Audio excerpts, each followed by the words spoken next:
these votes. And we have enough HeartCity voting power to change anything that needs to be changed. Politics, progress, game boards, objects viewed like pawns till we change up our mindset. Value of the dollars at the center of this conflict, where lives only matter if they serve to make a profit. But if a midget sees further on the shoulders of the giant, then we should see further than the tyrant and build a future within the alliance where success is our science in the quest to go higher. It's the heart of the city. Wake up, world. I'm your host, Malik Boyd. Welcome to Vision 2020. I am so excited to have you with us on this evening. Clearly, there's much to talk about the elections, what has occurred, the candidacies, the campaigns, the platforms, the politics that exist. More importantly, how do we, as Black America, truly engage in a meaningful way and move the dial forward. Now, you know, and I'm pulling this up just so that you can hear what we have been blessed to do since we started this Vision 2020 series. You have heard from Ashley Antier, the senior advisor for Joe Biden for president, Ashley Allison, the National Coalition's director, Lisa Rhodes, the PA, Black Democratic Caucus chair, Brandon Lofton, the General Assembly member in North Carolina, District 104, Paris Denard. You've heard from him, the RNC Senior Communications Director for Black Media Affairs, Mark Little for Black Voices for Trump on the advisory board. You heard from Carol Mosley Braun, former U.S. Senator and Congress G.K. Butterfield, a U.S. representative. You've heard from the culture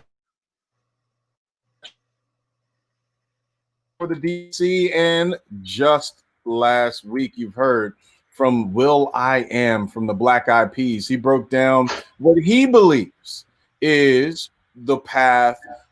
I'm excited about this show because today we're going to break down really where we should be. Now that we've heard both sides, you're going to get the viewpoint of leaders that we respect in the community who can give you perspective and ideas on how to execute and move the dial. The first individual that I want to bring up, and actually I'll bring them both up because I think it's really important to bring them to the space. None other than my brother, Randy Robinson. You know him very well. Boy. Your area. You've seen him on Fox 29. He is a senior strategist consultant, Triple R. When you hear that brand, you know that's Randy Robinson, the bow tie guy. He's on the city. Welcome to HeartCity, brother. Welcome home, man. Hey, man, I'm glad to be back. I appreciate you. But you tagged me with the bow tie, but today is Sunday. It's the Lord's Day, and it's also the Eagles' Day. Yeah. And so we got to be prepared for Cowboy Week. So I'm in my official Philadelphia uniform tonight. Hey, listen, sending up prayers for the vote, the election, and the Eagles. Come on, yeah, but I appreciate you having this dialogue. I listened to the luminaries that you had that were on prior to us, and what I do appreciate tonight with my brother, the faith-based leader there, that is community, because sometimes it can't all just be party people or appointed people to make this discussion. So tonight we can have a real conversation with some laymen about some real issues and opportunities for us, and directly about Black people, not particularly the GOP or the DNC. Talk about our DNA. Yeah, there you go. Our DNA, and a brother who knows how to protect our DNA and is working feverishly to build up the DNA of Black America. And Randy, to your point, who can lay some hands on those Eagles over there. It's none other than Bishop Dwayne Royster, my brother. You are a leader, a visionary. We are thankful for the work you do in the community. Welcome home to HeartCity. It's great to have you. Let's get you unmuted because I want to hear your voice. There you go.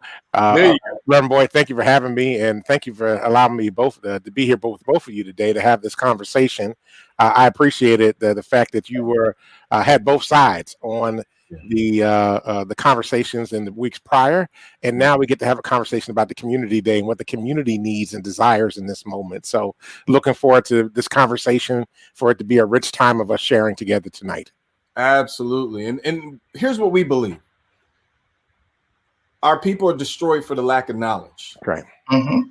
The reason why we've been losing consistently in this political game, and yes, we have seen advances in civil rights. We've seen some advancement in social justice, in orders and issues of criminal justice. But largely, when we talk about the wealth quotient, when we talk about what it means in the bottom line of things, Black families being able to take care of themselves, communities of color being able to thrive and have commercial corridors, largely we've been left out of the dialogue. Brookings Institute says by 2040, Black median household wealth will be at $5.40.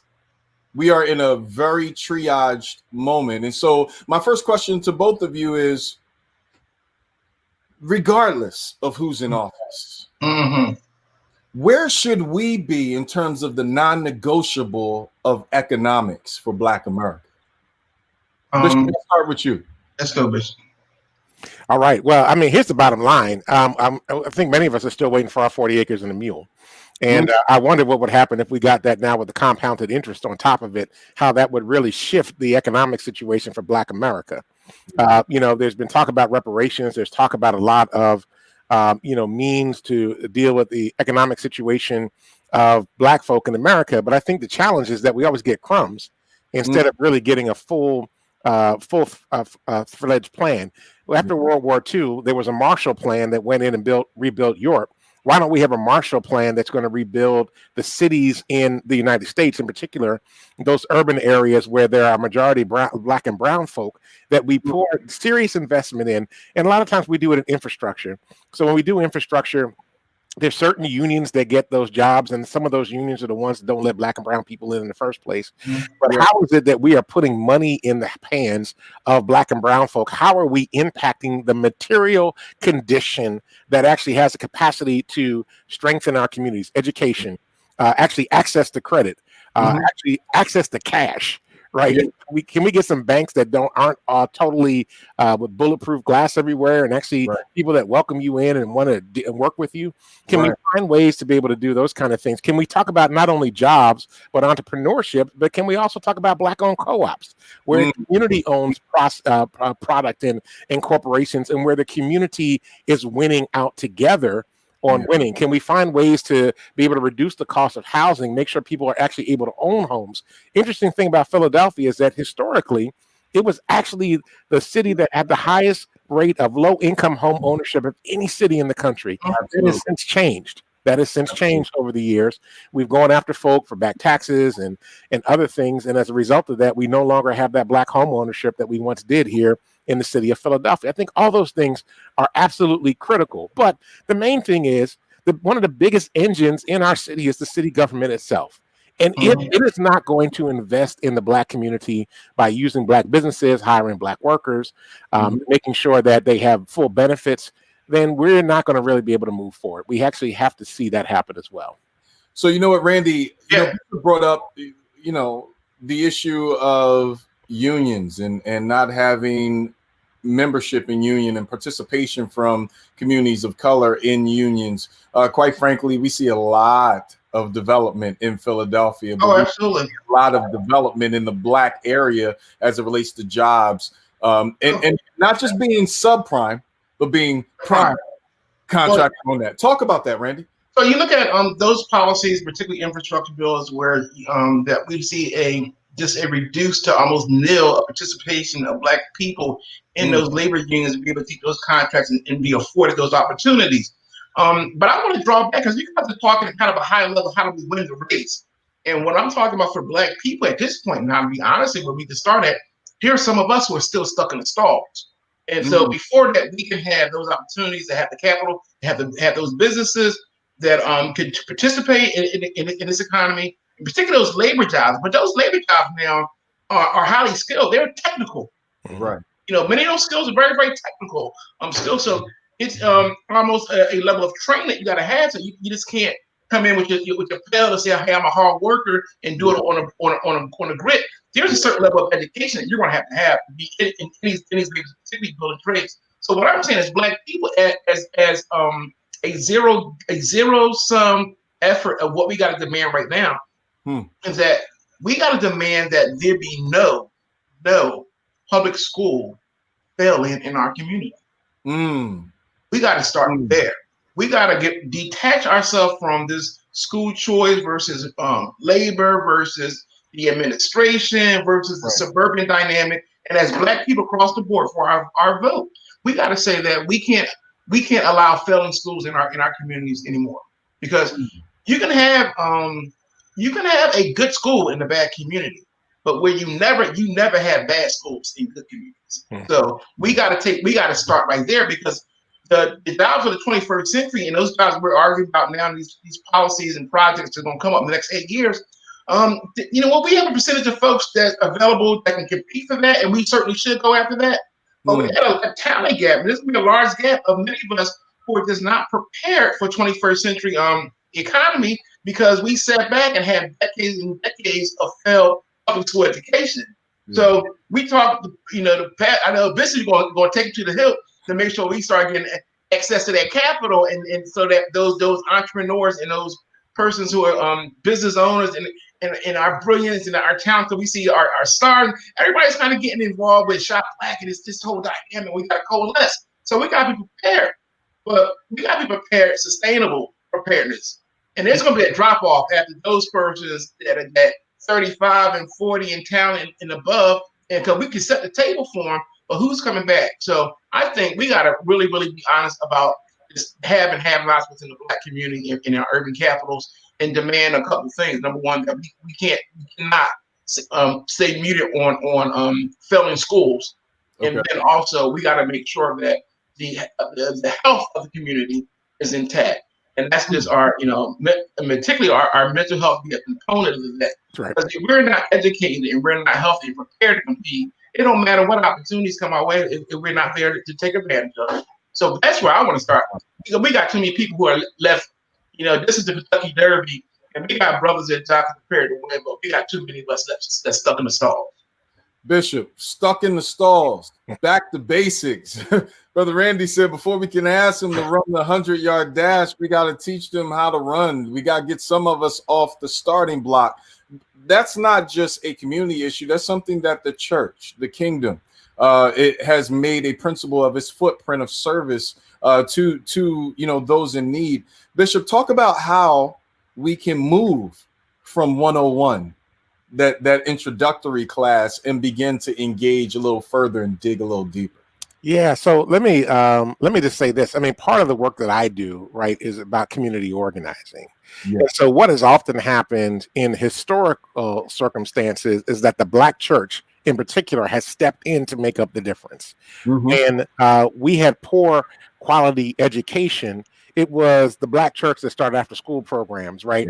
They had the teachers that worked all day that would then come to the church in the afternoon and tutor the kids that were falling behind, in the evenings, to make sure that they would be able to catch up. We provided literacy programs for parents that could not read. We did food programs, so they had food on the table, clothing programs, pantries.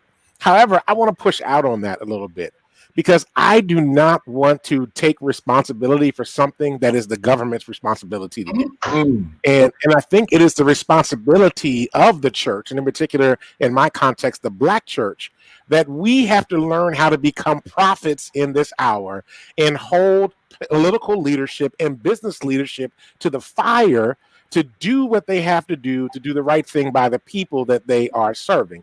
Let me just, when I heard Brother Randy talking, and especially when he was talking about schools and, not debating, charter versus public or private or Catholic schools or whatever, parochial schools.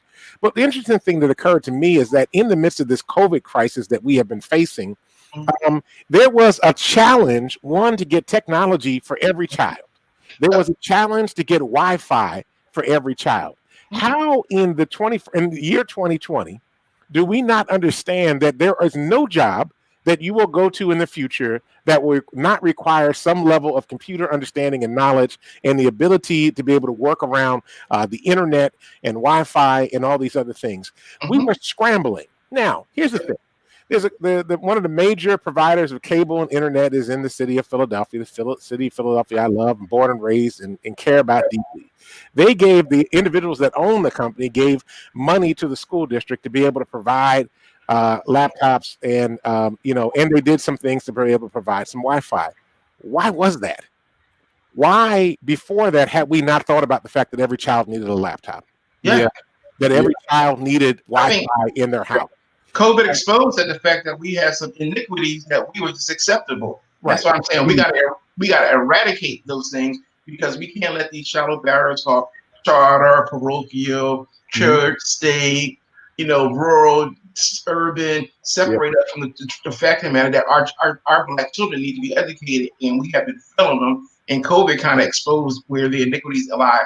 And so when it happened, when it came to the fore, suddenly the issue got addressed. And suddenly we have those benevolent souls and start donating dollars so we can have technology, and we can have laptops, and we can have internet in the house. I say that should have been, it shouldn't be a crisis to cause us to do what's right. Yeah. I agree with you on that. I think here's my point though, right? And thankfully the Roberts did come through and gave $5 million to be able to help with this. It should have never come down to the Roberts to make that happen. Absolutely. But it also is not the Black church's responsibility to come and get the Wi-Fi, even though churches were setting up Wi-Fi's. Churches have set up places for kids to be able to come during the course of the day right now. We have to force the government to do the right thing. If we go back into the Hebrew Bible and we look at the Old Testament prophets, the Hebrew prophets that came along, they didn't fix the problem. They told the political leaders about the problem and the fact that they needed to fix it. And I think sometimes we come along and we are trying to take on ourselves the responsibility of what should be other people's responsibility to do that job. They should make sure that we actually have, here's one of the challenges. People often say, oh, the home is broken. Well, part of the reason the home is broken is that people have to work 2 and 3 jobs to be able to maintain themselves and their families. People say, oh, the kids don't have supervision. They don't have supervision because mom and dad are both trying to work 2 and 3 jobs, oftentimes paying minimum wage or less in a city like Philadelphia, which is the poorest big city in America, where we have almost 45% of the people that are either below poverty or just above poverty, which by many standards is still poverty, no matter how you come at it. So we have to hold our government leaders accountable. People of faith have the power to do that. We have the power to be able to go to political leaders and speak truth to them and call them out on their actions and tell them what they're doing is immoral. It should not be that developers are getting better deals than the people that are the ones that vote for them in the first place. And that's part of the problem that we have. So I'll tell you, and Randy, you understand this landscape, equally as well as Bishop. I got in trouble for this. We like good trouble. It's got to be good trouble. I get in trouble like weekly now on my Facebook page, but I said, look, I appreciated what the Philadelphia Tribune did with the most influential leaders list. It is always honorable to give respect to those who are doing the work. But in a space where we're also preparing for the death of Walter or the burial of Walter Wallace based on his death. In a space where we have 38% deep poverty. That's right. Our city's in chaos.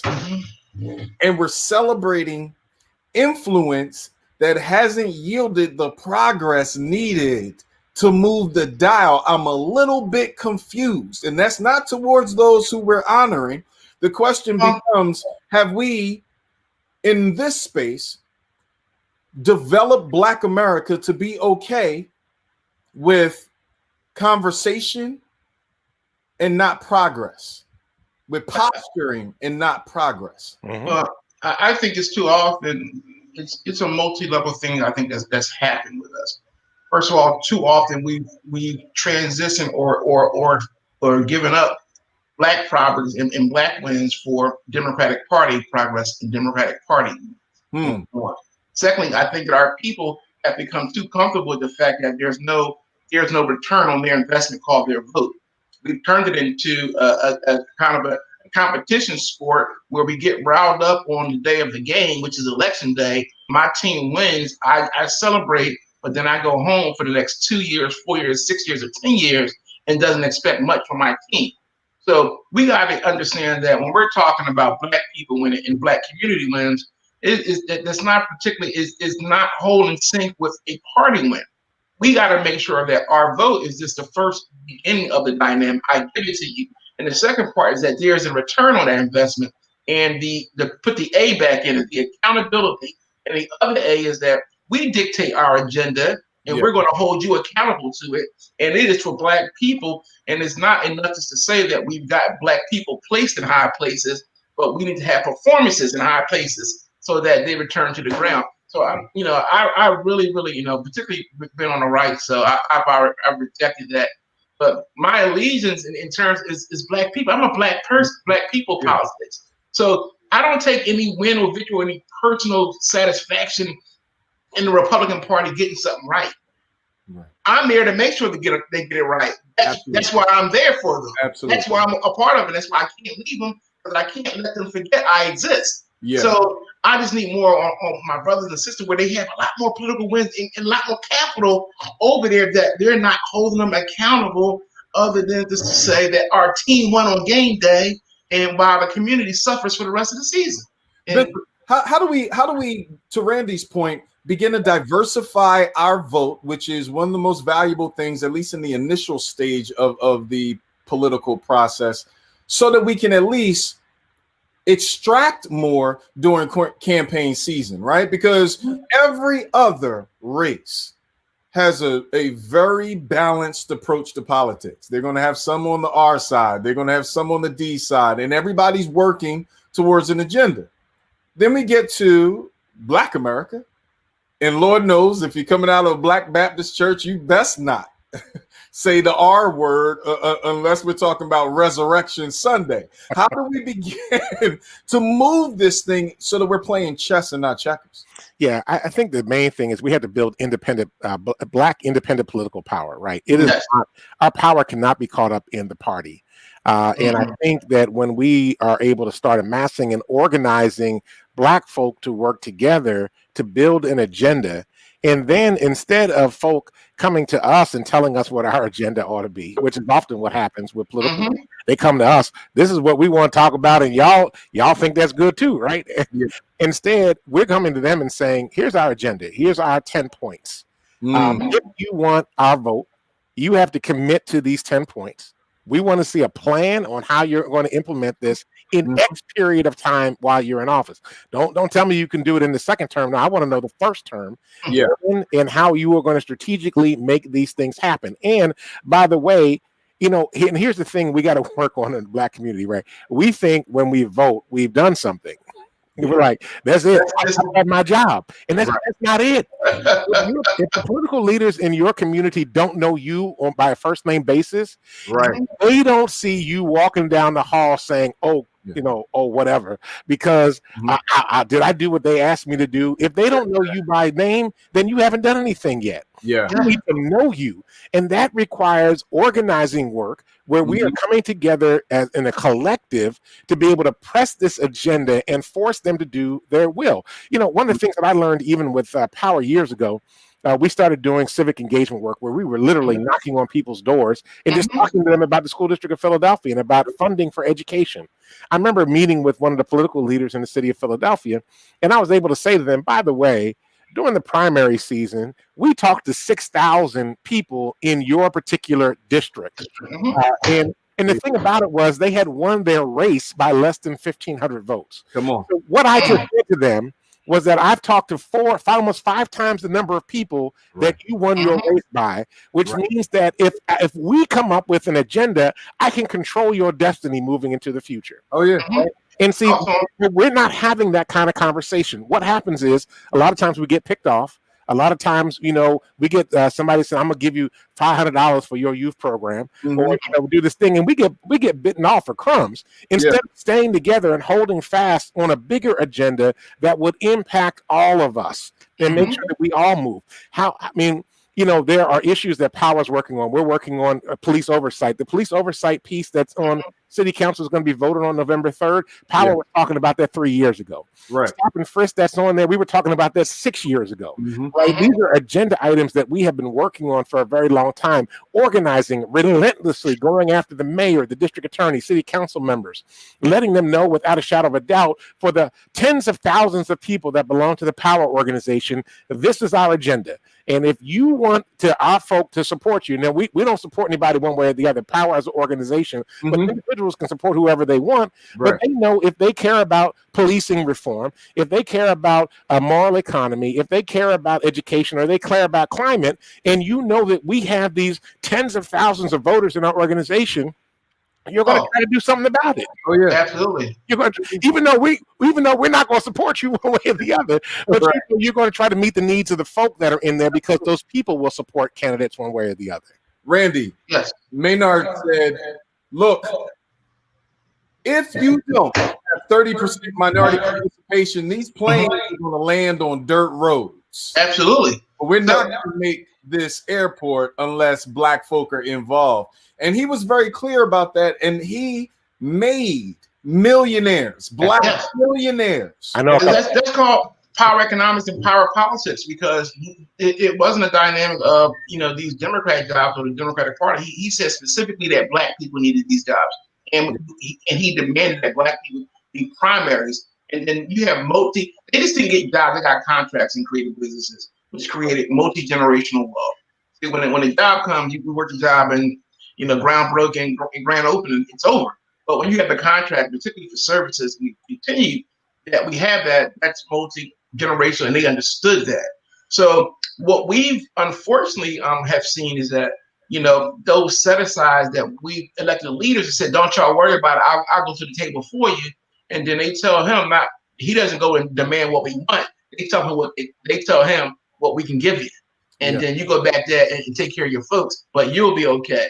And that's what presently has happened, because again, Maynard was responsible to a community of folks of diverse into the community. It was the faith base. You had business leaders. Not only that, he made sure that we had 30% contractors. That meant that we had Black businesses that were established to do the work. Exactly. So there was a Black Chamber of Commerce, right, educators, and just community folks, that he had a various sectors of Black people that he could be accountable and responsible to. And the Democratic Party just wasn't a part of that mix. They were a small part of that mix. So we got to have a more diverse community that's at the table, that's talking about these agendas. They all just can't be elected or appointed. They got to be people who are doing the work, like Bishop and Power, because that's old school civic engagement. One of the shames of public education, it took civics out of the school, because eventually it taught you about the powers of voter and your responsibility as an American and its democracy and how it works. So you don't get blinded by fancy campaign ads or all these things, because you know how the system works, so you know what to extract out of it. So that's a problem. Our community was a lot more sophisticated in terms of how the system works and what we wanted from it and demanded of it. And our leaders were accountable. Maynard was accountable to those Black folks in Atlanta, Georgia. And we also understood how to engage. So he understood, look, an alderman is supposed to bring this amount of impact financially to the community. State representative is supposed to bring this kind of amount of impact. If you're playing at the mayoral level, this is what you have to do for Black America. This is non-negotiable, right? Because if I am a congressperson, the DCCC is going to call me up and say, get in that little booth down there in DC and start dialing for dollars for the party. So how can you dial for millions of dollars for the party and not build millions of dollars for the very community that you represent that puts you down there in DC in that queue? I'm confused, right? But I'm going to give this clip to you. I'm going to play this for you and get both of your opinions. This is the vice chair, Michael Blake from the DNC, on voting. Whether it be because of COVID or COP, if we are still having conversations where our people can't breathe, and you can't live, you are doing an injustice to the ancestors of yesteryear and you're doing an injustice to the latest ancestors who have been called home this year if you sit at home and don't vote. I mean, I'll be straight up. Some of our folk, we're still dealing with apathy in the space because I don't even think some of our folk really understand what our ancestors really went through. Well, let me push you all on this. Go ahead, Bishop. So, Power did a poll. We commissioned a poll with Hit Strategies, which is a black pollster firm out of Washington, D.C. And we did a study of African American voters in Pennsylvania. We had over 600 folk participate in the poll. Really interesting numbers that came out of it. There almost 95% of the people that were a part of the poll were actually registered voters. They were already registered in the city, whether they were Democrat, Republican, or independent. We found some interesting statistics in this, though. One of the things that does not work with younger voters is talking about history. Absolutely. They could care less about the fact that people got bitten by dogs and were hit with water hoses and thrown in jails. I'm with you. But what they did care about was when we started talking about black folk and the police. And actually, one of the things that Power over the last year, we've actually talked to over 200,000 registered voters in the state of Pennsylvania. We've made millions of calls many text calls, door knocks prior to COVID. We were out there already doing this work. We've run ads, done all kinds of things. When we got our poll back, we pivoted our messaging. Okay. So that it wasn't just talking about, this is the right thing to do or, laying out some specific stuff. But we really went after the two ballot initiatives that are on the poll right now, ballot 1 and ballot 3, one about ending stop and frisk, the other one about creating a police oversight board, because our poll showed that the top 3 issues that black folk are interested in right now, number 1 is coronavirus. Number 2 was racism and discrimination, and that was actually related to policing. And the third thing that they were caring deeply about, and it just totally slipped my mind. I'm getting old. But there was a third thing that was up there as well, and I remembered it. But anyway, getting back to that. But what we did was that we switched some of our messaging. And because we knew coronavirus is a big issue, it showed a lot of inequities. There's not a person in Philadelphia I know that does not know somebody that either had it or has died from it, from COVID-19.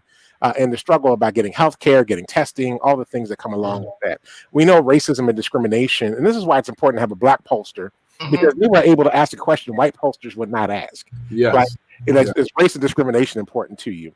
The third issue was police. And that was the third issue that was out there. And so so we switched and we started focusing in on talking to people about policing. And when we did that, we began to notice that more people were responding back, yes, what do I have to do to go vote? As opposed to the other messaging that we were using, which was, you need to go vote. It's the right thing to do, blah, blah, blah. It's the moral thing to do. They didn't care about that. What they cared about was, yes, I have been harassed by the police department and I want to have control over the police department. I have been stopped and frisked before and I want this practice to end. And that is a big piece. So when we're talking with young folk today, it doesn't help to go back 100 year, right? We have to actually talk about what's happening in this moment.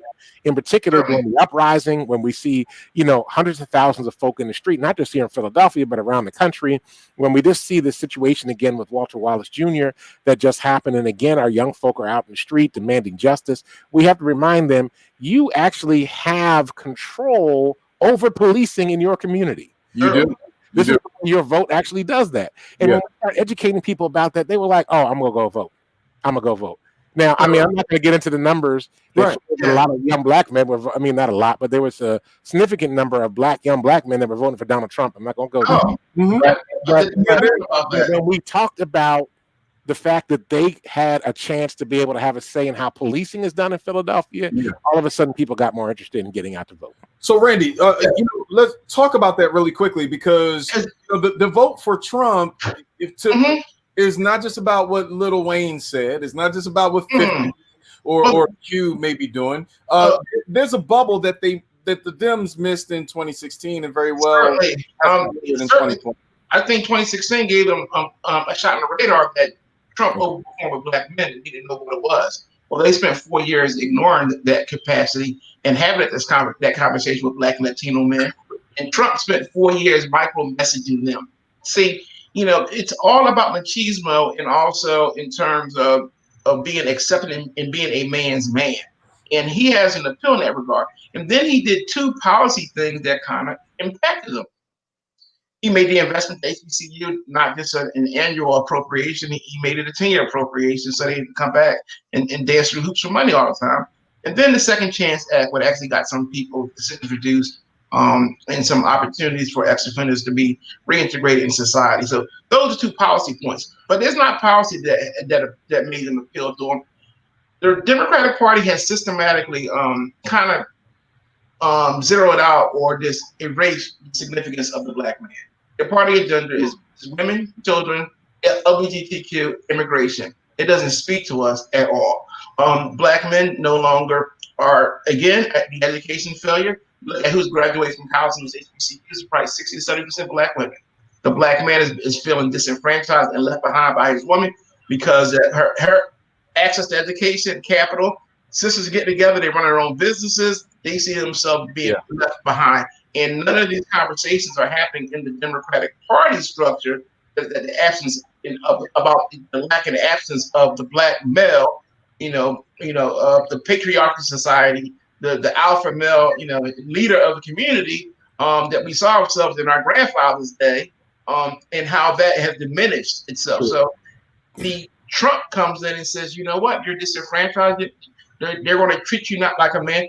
I'm going to act like a man and show you what a man of power, how he operates. And young people, because they're undereducated and they've seen no win for their votes in 1 or 2 cycles, they don't know. And he says, you know what, I'm going to go with the guy who is the biggest political follower similar to the establishment there is, the guy who operates the way I would operate if I had power and inclusion in America.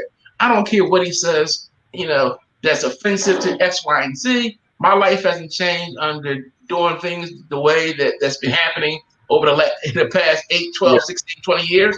I'm going to give this guy a chance because if I have power and inclusiveness, he demonstrates how a man who has power and confidence operates. Now, they're fell by spot. They're confused. He's a casino owner. He's a reality TV show a star. He knows how to impress people. And then also, too, you got to remember, Black men were impressed with Donald Trump before he became a politician. He was all the hip hop heads were. Oh, he hung out with rappers and athletes. So I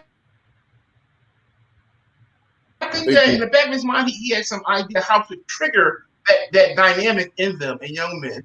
And he plays on that. Then when he's not playing with them, he's over triggering the Proud Boys and a whole bunch of other groups because that's the guy, that's who he is. He's just targeting who's out for him. And so you look at it succinctly, the campaign, his only growth margin is with men, Black men and Latino men. That's his growth margin because he's not doing it with women and suburban white women, and he's losing a grip on them. So that's his target market. So he's going to say and do all these things to appeal to them, and that's unfortunate. But the loss is on us, and particularly the Democratic Party, if in fact that they're now concerned about the fallout with Black men being allured by a guy that actually forced them to actually put together a Black agenda. Mm-hmm. So that's one thing about him. He's not afraid to say Black. This is for Black people. It ain't minorities, people of color. The fact of the matter that he brought it to the secret that the Democrats have been struggling with in terms of the Black voter and the Black community. Donald Trump exploited that and brings it to the fore and talks directly to them. It's interesting because the word exploit, has been used sometimes in a positive manner towards him, and clearly on the other side in a very aggressive manner, challenging those policies. And so, look, you leave this conversation at a great point. I want to bring in Chad Lassiter and Lisa Austin as well. And so I honor both of you for how you set the stage for this conversation. Clearly, this is not a one-time thing. This is something that has to be an ongoing dialogue. And so either way, November 4th will come and there will be more conversation around the soul of the nation. And so for 30 seconds, really quickly, Bishop, how do we heal the nation when the dust settles? Yeah, I mean, I think that there's going to be a lot of action that's actually going to happen long after November 4th, because we probably won't know for a week or so actually who won the election. I think part of the healing is, how do we find our way to each other? How do we reach out and build relationships? How do families get reconnected? This last 4 years have broken families up. Yeah. Can we get back to a place where we're having conversations about what it means to be whole community? What does it mean for all of us to thrive? Not just us, not just a handful of folk, but what does it mean for all of us to thrive together? And then what does it mean for us to really reach out to one another? And when we see each other, and I'm gonna go church here for a minute. Yeah. When I see the other person, can I see the God in that person? And can I see both the God in them, and can I also see their full humanity and recognize that they're a human being that's frail and hurting and injured just like I am, that we can have compassion and have collective hope for a better future moving into 2021 and beyond. True words. True words. Randy, 30 seconds. How do we? We certainly, I think this campaign cycle has demonstrated some things for us. It has hit on every topic in a community where there's a lapse or there's an opportunity. I think we can talk specifically to Black people about Black people. I did say that we certainly want to coalesce with one another, because that we realize that, regardless if it's Biden or if it's Trump, our communities is in the same position that they're in.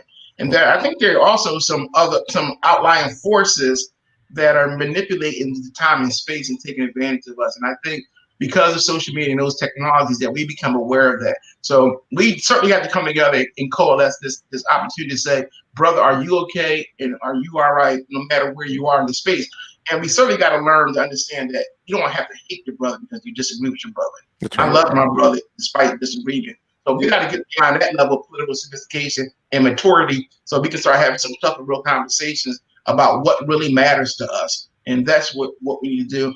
And the work that you're doing and what you're doing, Malik, is absolutely essential in spurring that and showing people and demonstrating how you can position and model those conversations at no matter what ring or rung of the ladder you're on, or what space you are on the board, that we need to have that and coalesce with one another and check with one another and just determine how are we doing and what do we need to do next to make sure that we move forward. Listen, I honor that and I appreciate that comment. I need the both of you to know I love both of you. I respect you.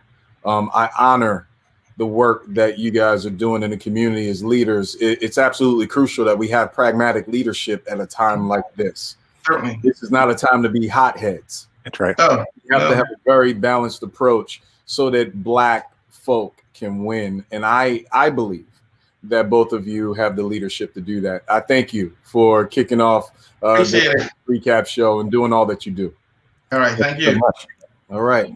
So you have heard from Bishop Dwayne Royster, his work, not just with power, but as a minister, community leader, activist, goes without saying. But he brought up some pretty salient points around where we need to be, what our focus should be, how we need to approach the dialogue and move our people forward. Randy Robinson, he broke it down. Look, we've got to have participation at these levels. And yes, it's great to talk about Maynard, but there's an approach that has to be done. Non-negotiables, also as Bishop chimed in as well, non-negotiables that must be met.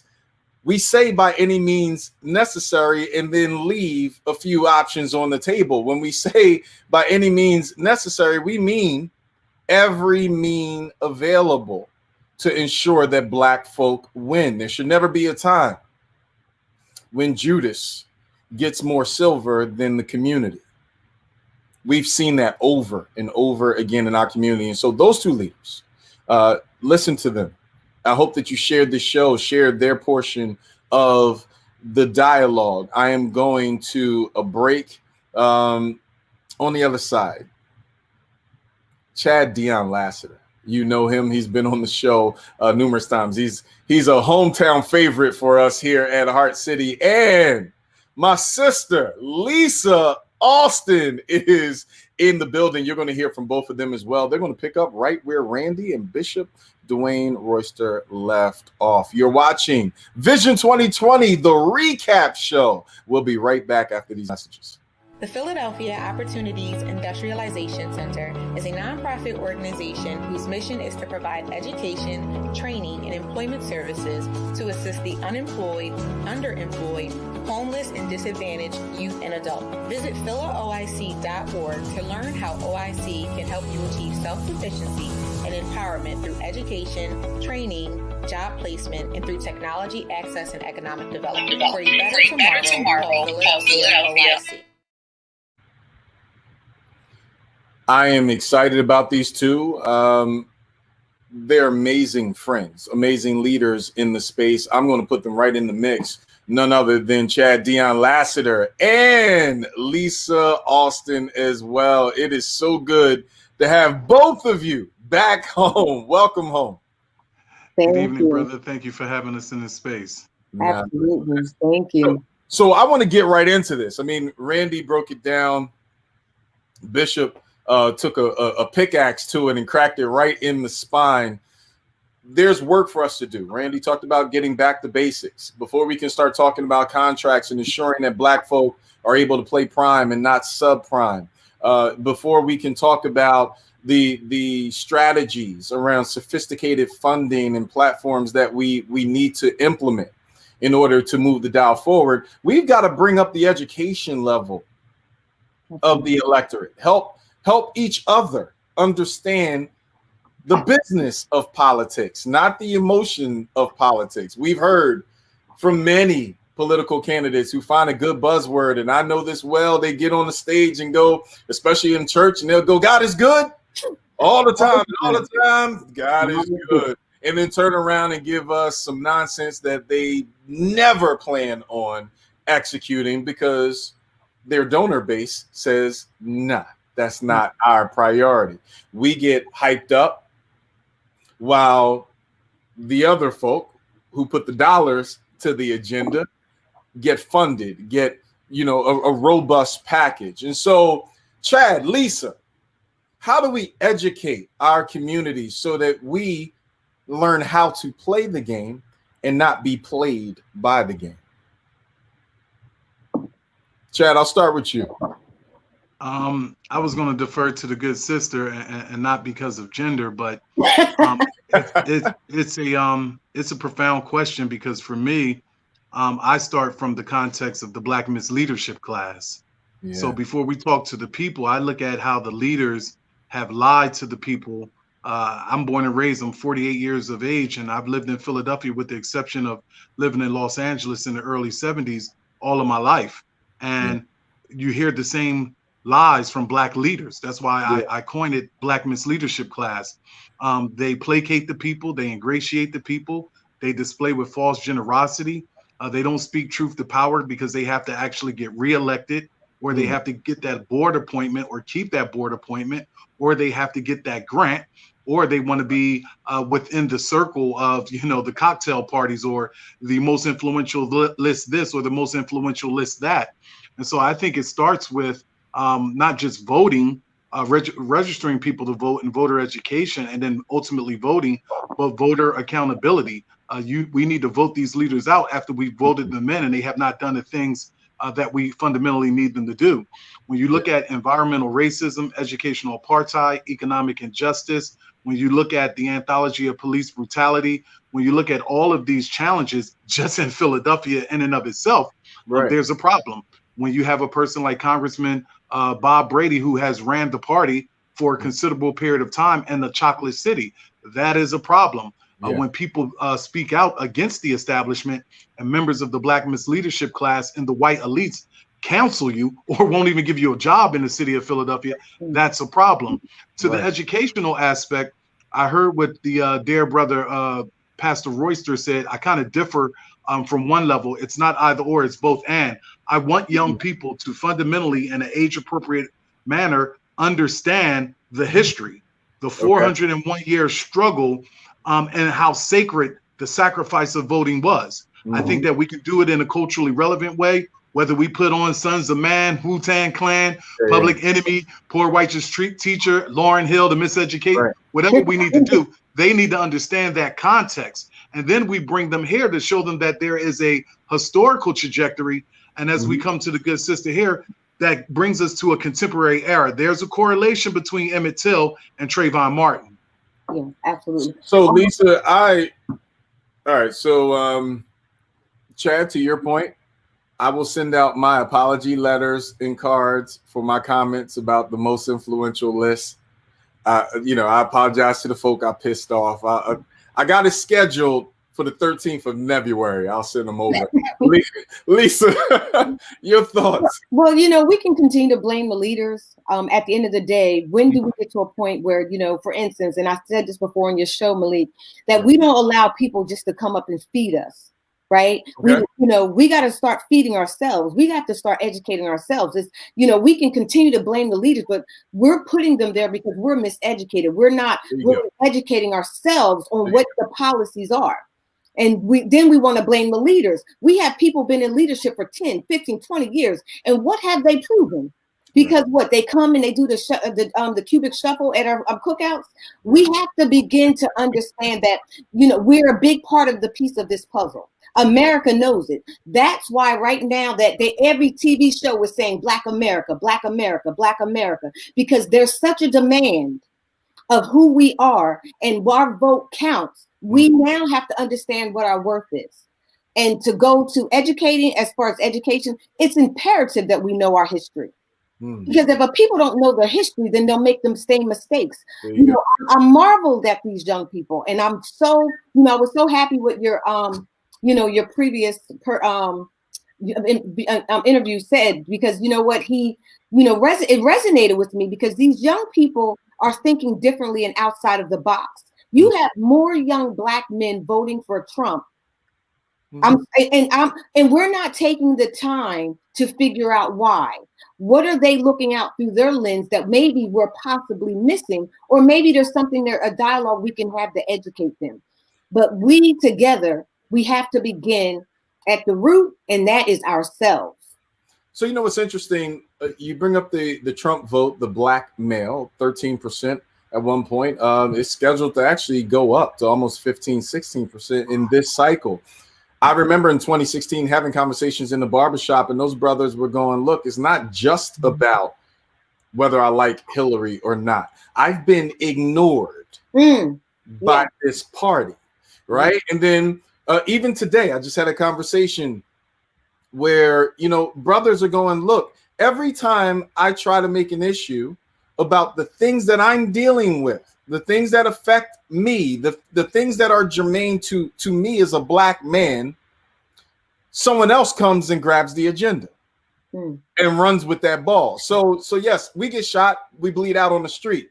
And then Black Lives Matter has to include all these other elements that had nothing to do with the first part. It was about me bleeding out, right? And then it was, well, you didn't include your Black sisters in this conversation, so you're insensitive as a Black man. Or you didn't include the LGBT community, so therefore you are an insensitive Black man. How misogynistic can you be to worry about just your life? We essentially, all lives mattered ourselves. Chad, how do we fix that? Because we're in this real tight space, not just in gender, but then also in class, environment, and the like, all within the Black community.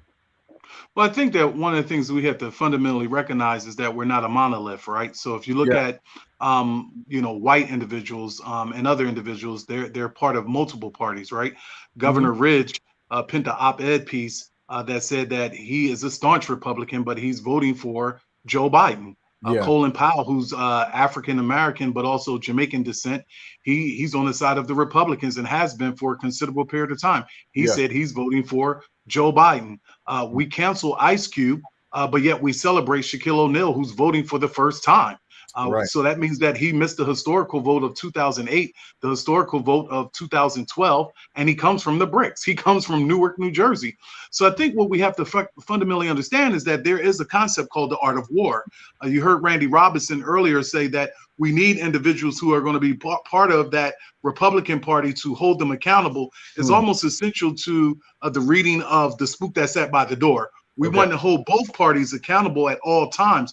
We want both parties to do what the Constitution deemed itself to do, to treat everybody with dignity, with equity, with fairness, and ultimately to protect us with the freedoms that we have and not to infringe upon our freedoms, where Kyle Rittenhouse could be stated as an individual who needed a biopsychosocial assessment and is anything but the white nationalist, white supremacist that he is. And then something like Jacob Blake, or in Pittsburgh with Anton Rose, or Charleston, South Carolina with Walter Scott, or Breonna Taylor, or Tasha McKinnon, or Sandra Bland. So the aspect of Black Lives Matter in this context for me is that we don't cancel individuals who decide that they want to vote Republican and they're African American. We just ask that if you inhibit the Black body, that you don't do the bidding of white supremacy like the AG in Kentucky. We know who he is, so we don't want anyone to be like Tim Scott, who comes from that historical context of being impoverished, understands what racial profiling is, stop and frisk, but during the RNC convention, he says,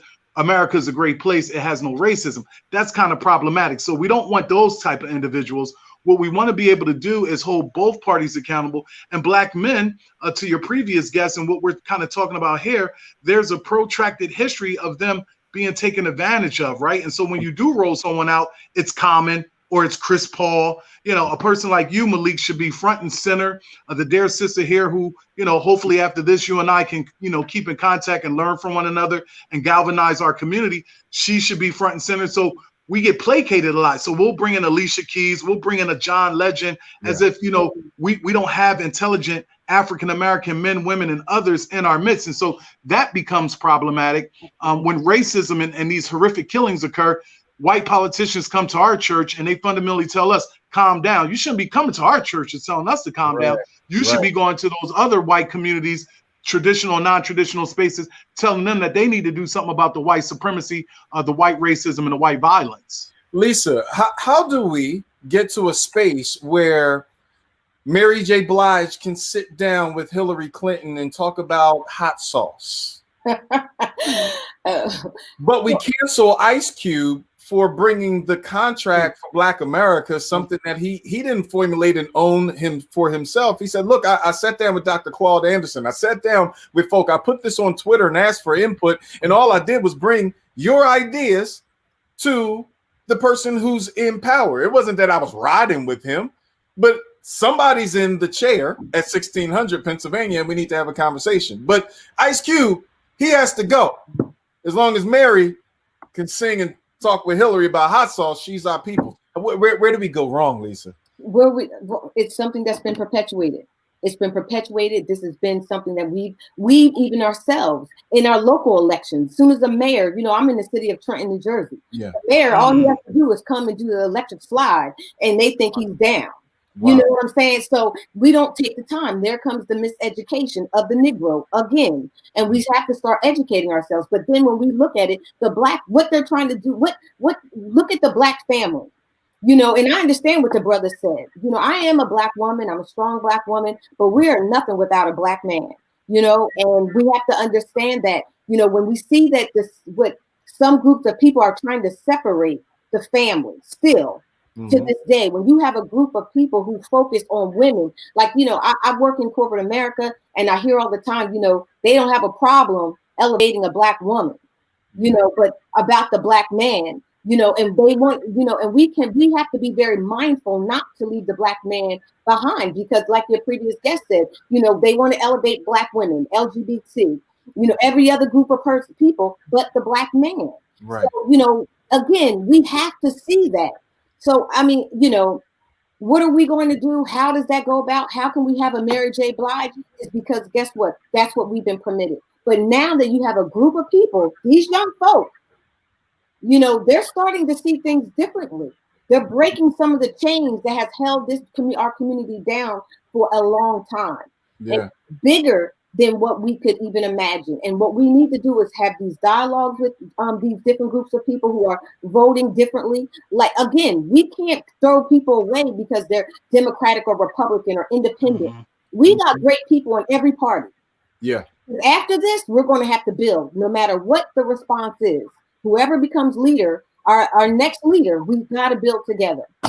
So to the broadcast audience, understand when Lisa said, you know, look, we're nothing as women without our black men. Understand that black men feel and have to embrace the same thing. We're nothing without our black women. All right, so don't y'all start emailing Lisa. Yeah, you know they will, and she's absolutely right. And I have 8 brothers. I have a father, and I have 2 sons and a grandboy. Yeah. Listen, their lives are at stake every single day. Right. And I told my sons when they were younger, the hardest job in America is being a black man.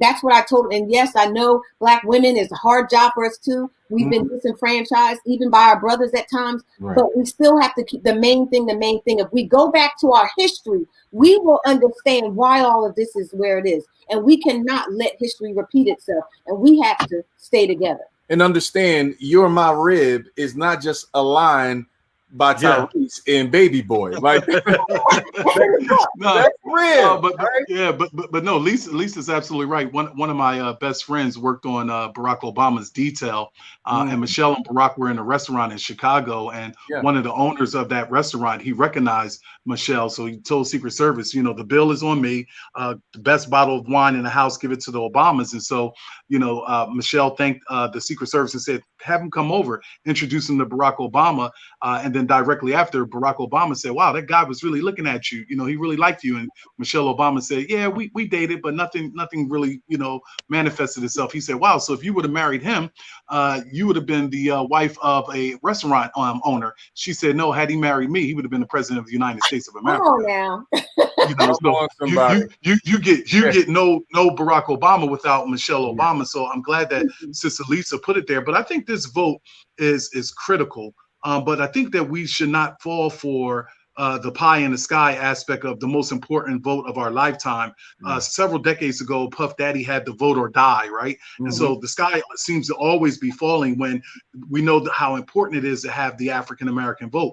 2024 is going to be an important vote too. I think what we want to do is we want to make sure that when we vote, that the persons that we're voting for, they align with our moral compass, our moral imperative. And as a man of faith, that's what I look for, right? And so even though my 401k, both at the University of Penn, that's still there, and both at the American Red Cross of Southeastern Pennsylvania is still there. They've thrived under Donald Trump.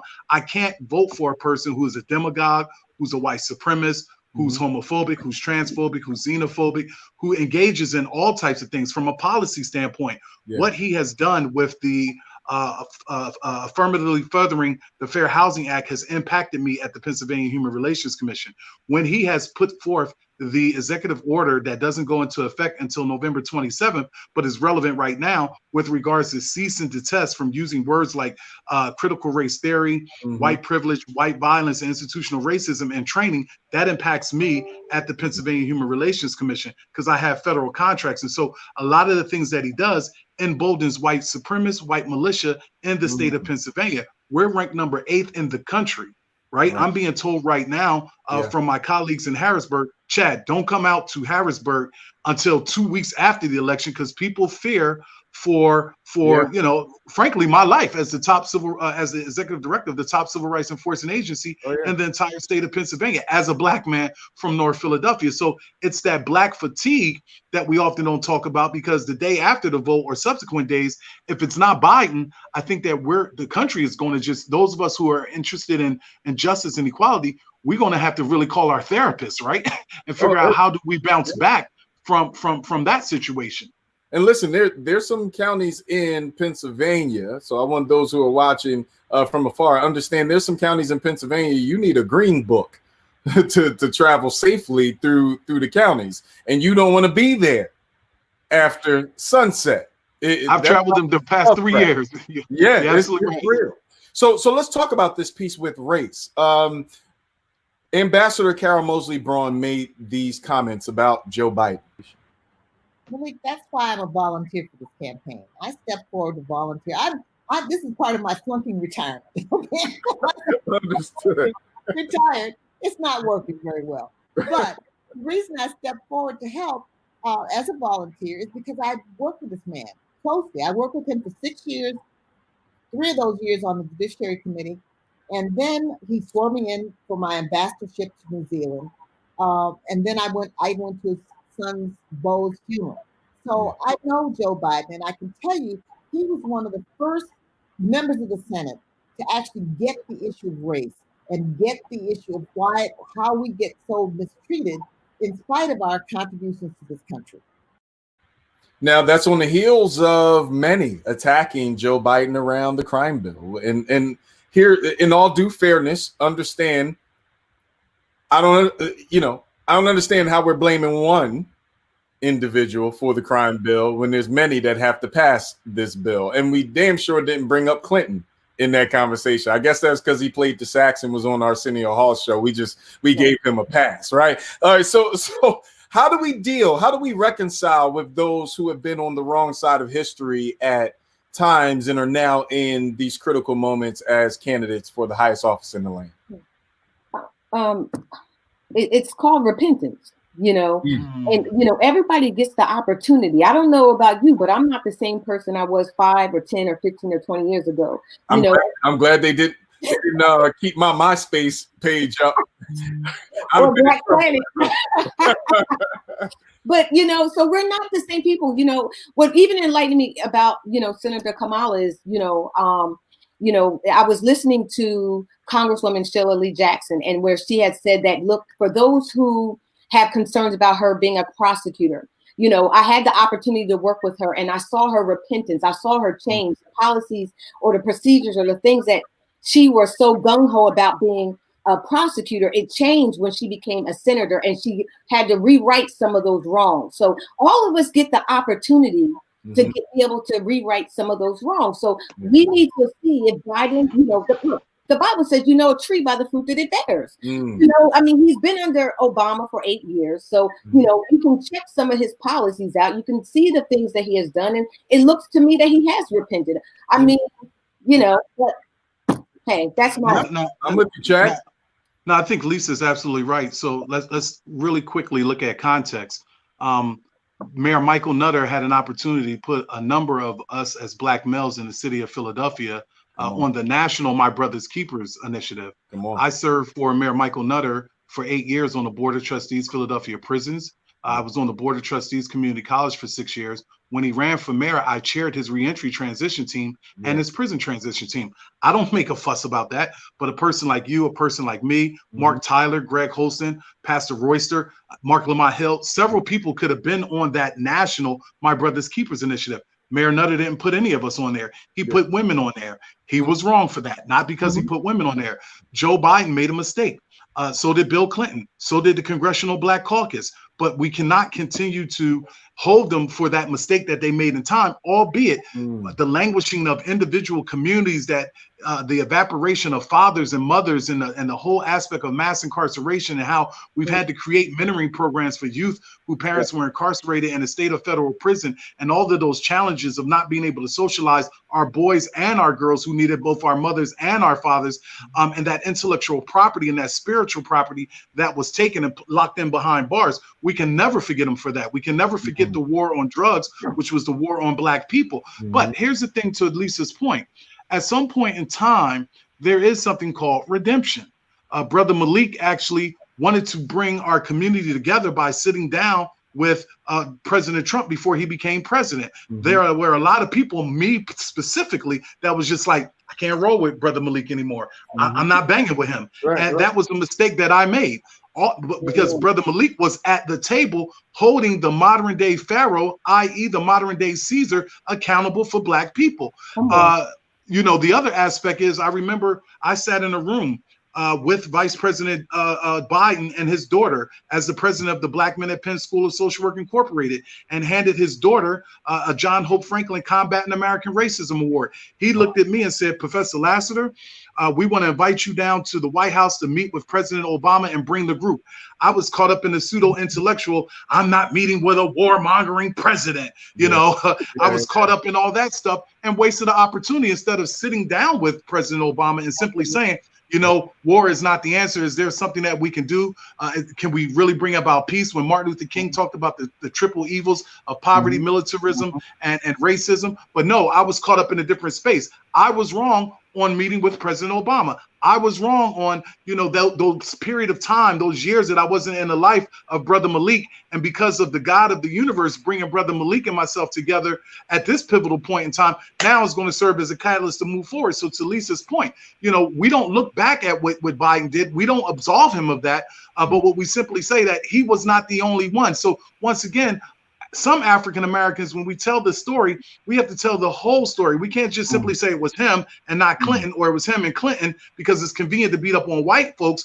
But every member of the Congressional Black Caucus signed on to that bill as well, because crime was running rampant at that particular time. Like Nas said, accident killers. You were killing on the black side of the color line. We don't want you killing on the white side of the color line, but it's convenient. Like even with this looting, you walk past University of Penn bookstore for CVS at 40th and Market. Don't want you to destroy University of Penn, but why not even contemplate it for a moment before you start, engaging in, destroying food deserts and pharmacy deserts in your own community? It's a deeply rooted psychosis, and that's where Naeem Akbar says we have to break the psychological chains of slavery for some of our people. One, I need both of you to know I love you both unequivocally. I think God works in mysterious ways, and the grace afforded to you, Chad, I might need 4 times that tomorrow. So keep it stored up, brother. Keep it in the text messages. I may need it. But you talk about businesses and businesses being looted, specifically by those who are frustrated. Clearly, a riot is the language of the unheard, and we've heard that time and time again. Here's what Paris Denard says about businesses and President Trump's approach to the looting and issues enforcement. Yeah, and thank you for bringing this up, Malik. I think, and especially the situation going on in the city now is really, really unfortunate. President Trump has a unique perspective on this because of his background as a developer. His background as someone who has worked with city governments to build things, infrastructure, buildings, property. He's kept payroll. And so when he sees the destruction of buildings and entrepreneurs' livelihoods literally go up in flames, he understands what that costs, because he knows what it costs and what it could have cost these people to make sure their business was thriving, especially in underserved communities. So Paris says, look, black business, white business alike. Trump sees it from a business perspective. You tear it up, you tear up the tax base, and it makes it harder to provide the services. Look, some may argue even a broken clock is right twice a day. I do know for a fact that black businesses, or businesses in general that are in our community, we tear them up. We're going to have to find a way to create another tax base for the same services that we tore them up for not receiving. How do we begin to deal with that unheard language that we desire to express without tearing up, quite frankly, some of our own? Because even in this last riot, we tore up some black businesses yet again, and unfortunately we don't have a sign for folk where it just says I'm a black business, don't hit me. And so, Chad, where are we with that? And Lisa, I definitely want to hear your thoughts, especially because of the areas that you've been able to do your work in as well, and I think they have very unique perspective as well. Chad, really quickly, how do we handle it? Yeah, super quick, because as you know, Malik, I love learning. So I would love to hear what Sister Lisa has to say, because that's not my area of expertise. But what I do know is that I'm not going to be one to tell people how they should, in a therapeutic or cathartic way, dispose of their anger. I think that what happens in our society, we're so quick to be concerned about property and not personhood. Personhood is what happens to Mike Brown, what happened to Eric Garner, what happened to Walter Wallace. And people are saying, well, why are you destroying property? I don't want people destroying property, but certainly I don't think our democracy wants to see people turn inward and start destroying personhood. And so I think that one of the fundamental things is that we have to be able to look at the triggers, of these, not the outcomes. The trigger is, once again, the killing of, in this case, an individual who didn't get the mental health services that they needed. But I really don't have an answer. No, and I think it's a very nuanced situation. I don't think we're going to find the one answer in this conversation. Lisa, your thoughts around this? Chad said, look, it's the triggers, not the outcomes. Pay attention to the right things, the source. You know, I heard a pastor said, you know, it's all about what you look at, what you can see from your rearview mirror. So, you know, from a business standpoint, Trump sees through his rearview mirror, he sees businesses being torn down. He's seeing the development and the money and all of the things that's being exploited at this time. And then the person who's doing, they're seeing something else. They're seeing Wallace. They're seeing George Floyd. They're seeing Breonna Taylor at the rear view of their mirror. So there's so many different things that's going on. There's no one answer. Is it right to tear up anyone's building at any point in time? Absolutely not. But is it right to continue to be ignored as well? So, and that's what we're seeing. We're seeing a group of people, you know, it's triggered. They're pain. You know, you can't tell people how to deal with their pain. You know, they're not looking for a sign to say black owned or white owned. You know, they're angry and they're upset because, you know what, once again, you know, and we look back even with George Floyd, the cops have been released. Breonna Taylor, all of these different outcomes, we're not getting anywhere. They keep saying that they're you know, they care, but where is really the real concern? There's no. Where are the outcomes? Yeah. Where are the outcomes? That's pretty. So that leads me right to my next clip, talking about the money. Obviously, Ice Cube and others worked with President Trump in a conversation, meeting. And I want to clarify that because I don't want people going back and saying, hey, you know what, Cube is on Trump's side. No, he sat at the table and said, this is what we're working on. So since you're in place and you're trying to create this agenda for Black America, it might be good for you to put some Black people in the conversation. Me being one. If you don't believe me, just check out my NWA catalog of work. And so $500 billion he talks about in his platinum plan, which I hate that term. I even said that to the RNC. I think it was an absolute pandering term. But nonetheless, here's Paris's comments around $500 billion for Black America. Yeah, so the important thing about the plan is that it is a holistic plan. Because a lot of times we want to just say, let's just give a tax cut and think that's going to solve everything. And what I appreciate about the president's plan is that it is addressing more than just a purely economic issues. And so, but we cannot deny that for many small business owners, and Malik, I know you know this very well, but with the work that you do around the country and in Philadelphia especially, access to capital is a barrier to entry for a lot of people in our community. And so this $500 billion that we have allocated would come through the form of loanable funds from CDFIs and MDIs and Black-owned banks. And it would provide, you know, public and private investment programs, including private equity plans and increased credit opportunities through non-traditional means, payment from rent and utilities, phone bills, because a lot of times people don't have, in our community, don't have established credit lines. And so the Trump administration wants to explore finding alternative ways for people to say that they have a credit. If you're paying your rent every month, if you're paying your cell phone bill every month, you're paying your gas or your water bill every month, that is a way to show that you are diligent and faithful.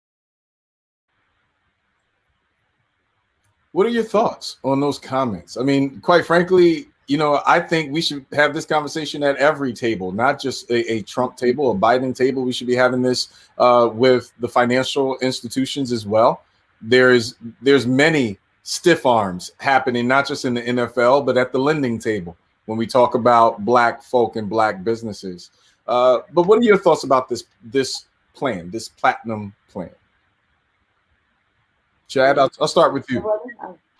So I have not dived into it as much, but I do know, like, if you take the city of Philadelphia in context, we do know about Ben and Robert Bynum and all of the restaurants that they've had.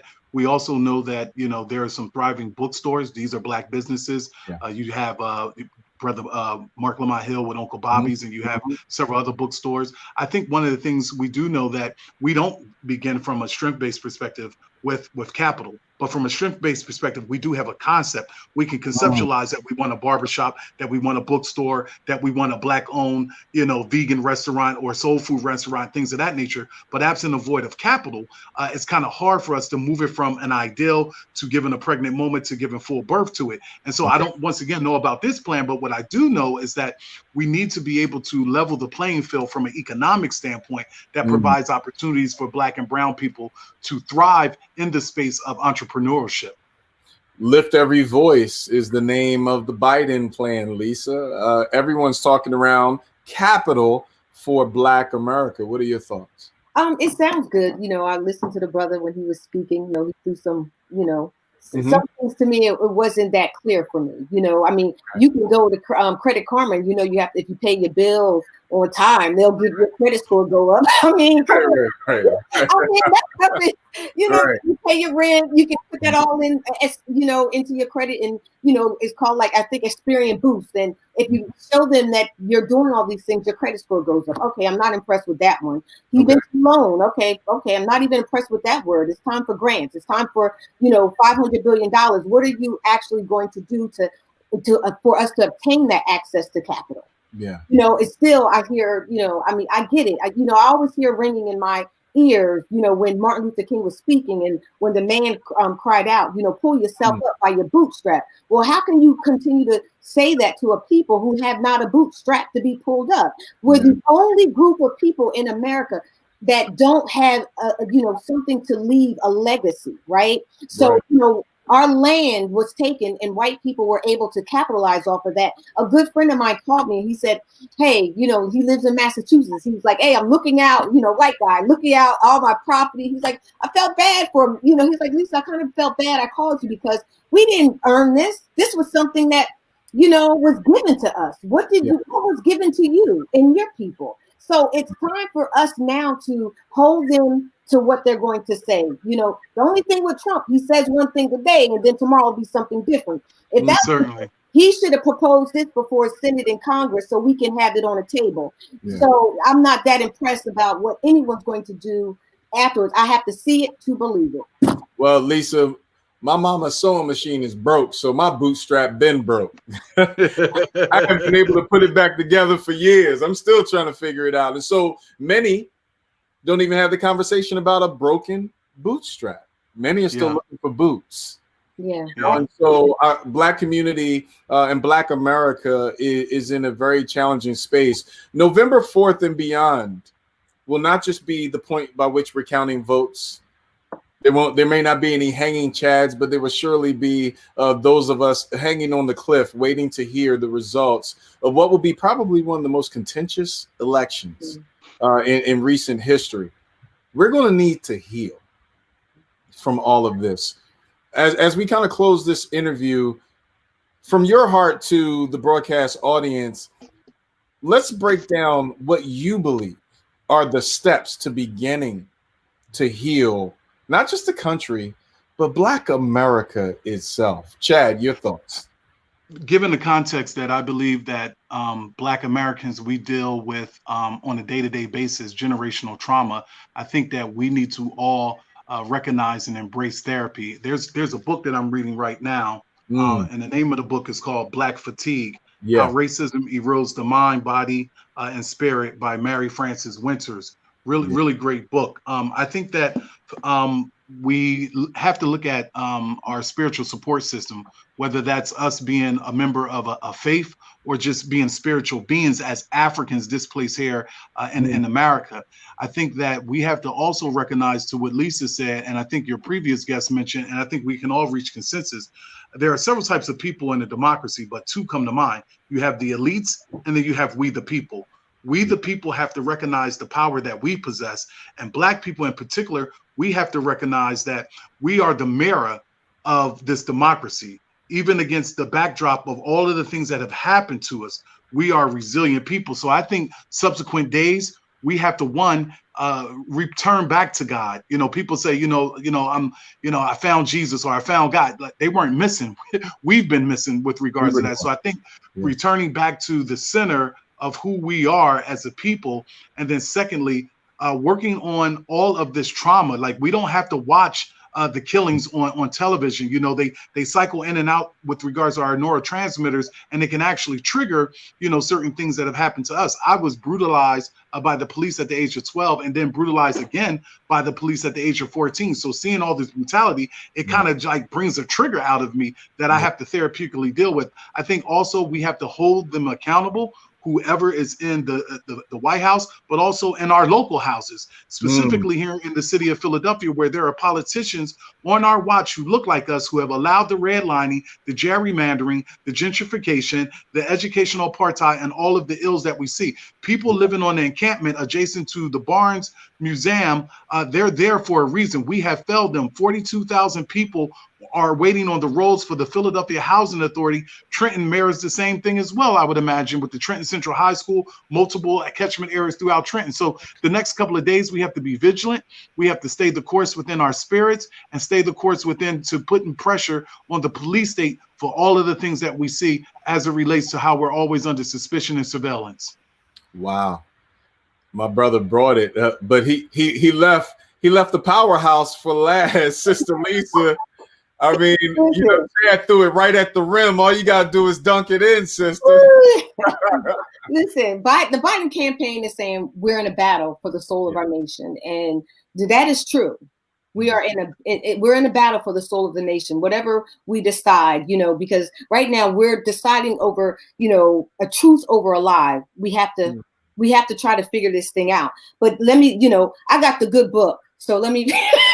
There you go. There you go. Let me read out the good book. Yeah. Deuteronomy 30:19. Today I have given you the choice between life and death, between blessings and curses. Now I call on heaven and earth to witness the choice you make. Oh, that you would choose life so that you and your descendants might live. You know, I got to hear a good friend of mine, Pastor Eric Williams, speak a message concerning this today regarding voting. What we choose, we better make sure that we can live with it. That the choice that we make, that, you know, it's going to benefit, you know, blessings or curses. We have to look at it. I'm asking people to weigh out the odds tonight, because some people still have not voted, and that's very important, so that you and your descendants might live. There's death or life on the table here, and we have to choose. So, and then after that, the choice, after whatever happens after the election, my prayer is that we'll come together. Because people might lose their mind because they put so much at stake in this. Every day they're filling their heads with Trump and Biden and Trump, that they forgot about God. God is still in control, and God is still our source. So we still have to work with our neighbor, no matter what. No matter what the outcome is, we have to love one another, and that's all I would like to say. Hey, God is good. He that loveth not knoweth not God. Why? Because God is love. We can't talk about God and not show it every day. I'll be the first to tell both of you, I love you both. I love you too, brother. I respect you. I am excited to have your friendship, your support, and to learn from both of you.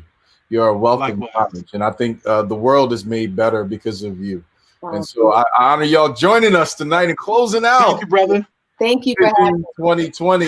This is not the end, because we still have much to learn. Class is still in session for Black America. So I'm encouraging everybody who's watching the broadcast, you got to check out Brother Chad Dion Lassiter. Support his work, not just at the commission, but the work at Penn. All of the things that he is doing, get behind him. We cannot have our Black talent stranded in space because we will not pull them in and bring them into the love and warmth of the community. You got to take care of them. All of the amazing work that Lisa Austin is doing in the space, her show, you got to follow it. I'm telling you, you have to follow her show and the community work and all of the advice, wisdom, mentorship that she is providing to the community. It will bless not just you, but the community as a whole. Share it. Bishop Dwayne Royster, you know, Power, has been doing tremendous work in the space. He's not new to this, true to this, as the folks would say. You got to support him and what he's doing. You're going to need clergy who's not afraid to walk in the room, and they're not going to walk out with the check and be quiet and pocket it. They're going to walk out with the resources needed. They're going to walk out with the laws changed. They're going to make sure that they stand in the gap for us when we're not in the room to make those deals happen. Support my brother Randy Robinson. I'm telling you, the building's big. The Capitol State House, they're big. The Hill is huge, but there's two sides. That's right. Two sides. And so while you're stuck up one, you might need a brother going up the other side of the rough side of the mountain so that we can get to the top and get what we need. Because Black folk can no longer afford to be stuck in our journey to the top. I love both of you and I appreciate you. Love you too, brother. Love you. So please, by all means, November 3rd, you must get out and vote. It is a non-negotiable. Silence is not an option. You cannot complain about the change you need and not understand that you indeed are a change agent. It's your job. Tuesday, November 3rd, do your job. Go in the booth as the shareholder in the largest corporation in the world and vote. I need you to lift your voice and make yourself heard. We can't complain about what we're not willing to change. Thank you so much for always supporting us, loving us, critiquing us, giving us feedback. We love you. We appreciate you. We need you. Please, by all means, subscribe to the show. All I'm asking you to do is go to YouTube, click that link, subscribe, and hit the little button for the reminder as well. Have a beautiful week. More importantly, protect our seniors and protect our community. Tell those young brothers, listen, looting is not the answer. Rioting is not the answer. We're on board. There's some brothers out there who will be out there in the space to make sure that they're safe, number one.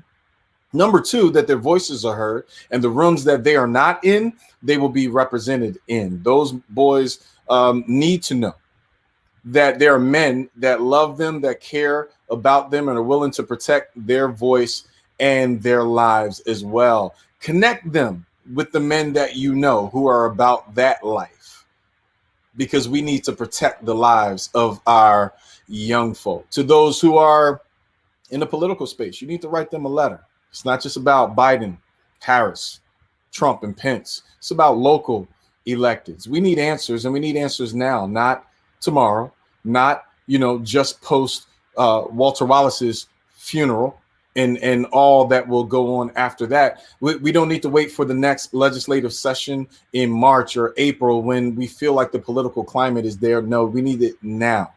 And you need to tell your local electeds that today is that day. It's non-negotiable. Yeah, I'm going to vote on November 3rd, but if I don't get what I need for my community and my people, I'm going to vote again in that primary and run somebody against you, because the time for change is now. Tuesday, November 3rd. Get out and vote. I love you.